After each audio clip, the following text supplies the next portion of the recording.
بسم الله الرحمن الرحيم.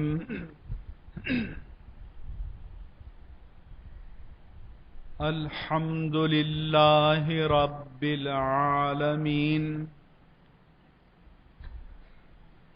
الصلاة والسلام على رحمة للعالمين حبيبنا وحبيب رب العالمين خاتم الأنبياء والمرسلين إمام الأولين والآخرين سيد الرسل والنبيين سيدنا ومولانا ومأوانا وملجانا محمد وعلى آله الطيبين الطاهرين وعلى صحابته الصديقين الصادقين وعلى كل من تبعهم بإحسان إلى يوم الدين. أما بعد. جامع مسجد حبیبیہ کے خطیب محترم، خطیب اہل سنت، مناظر اہل سنت حضرت علامہ سید مظفر شاہ صاحب دامت برکاتہم العالیہ اس جامع مسجد کی انتظامیہ کے معزز اراکین، عہدیداران اور ذمہ داران اور اس محفل میں شریک و موجود میرے تمام دینی بھائیوں، السلام علیکم ورحمۃ اللہ وبرکاتہ.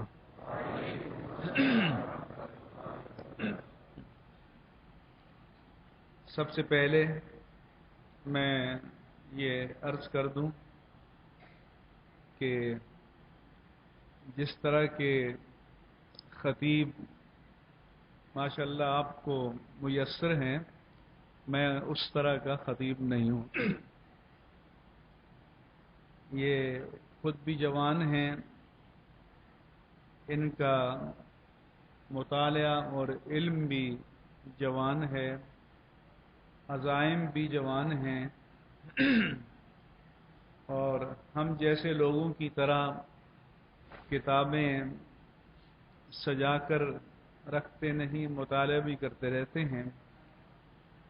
میں آپ کے سامنے چند سادہ سی باتیں عرض کروں گا اور آپ سے توجہ کا طلبگار ہوں. میں اس ماہ مبارک میں ایک حدیث پاک میں غور کرتا رہا کہ سید المرسلین صلی اللہ علیہ وآلہ وسلم نے فرمایا کہ کل عمل ابن آدم یضاعف الحسنۃ بعشر امثالها الى 700 ضعف. بندہ مومن کی جو بھی نیکی، نیک کام، نیک عمل ہے، اس کا اجر اللہ تعالی کی بارگاہ سے 10 گنا سے لے کر 700 گنا تک عطا کیا جاتا ہے.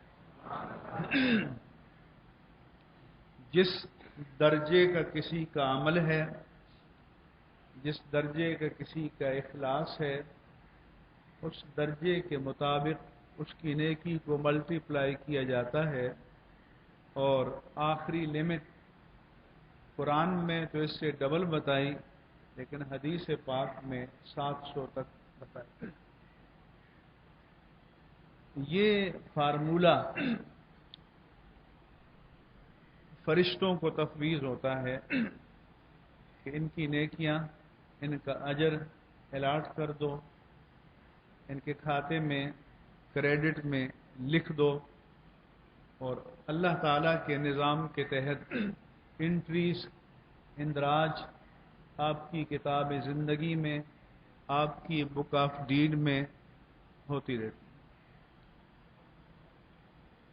قال اللہ تعالی، مگر اللہ عز و جل کے رسول مکرم صلی اللہ علیہ وآلہ وسلم فرماتے ہیں کہ الا الصوم، یہ جو ضابطہ 10 سے لے کر 700 تک ملٹی پلائی کرنے کا ہے، اس ضابطے کا اپلیکیشن، اس کا اطلاق روزے پر نہیں ہوتا۔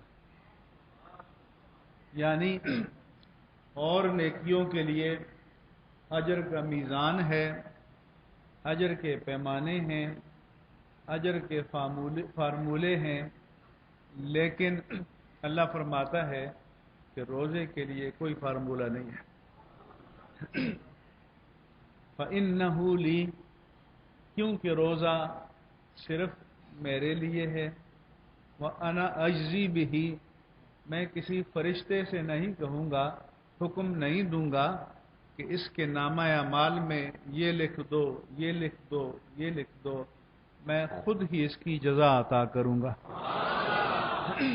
اور بعض محدثین نے اس کو اس طرح پڑھا کہ وَأَنَا أُجْزَى بِهِ، جب روزہ میرے لیے ہے تو پھر اس کی جزا بھی میں ہی ہوں۔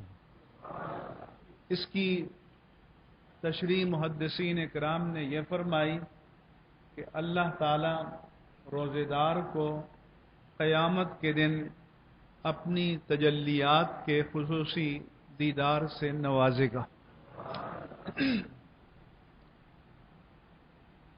کیوں؟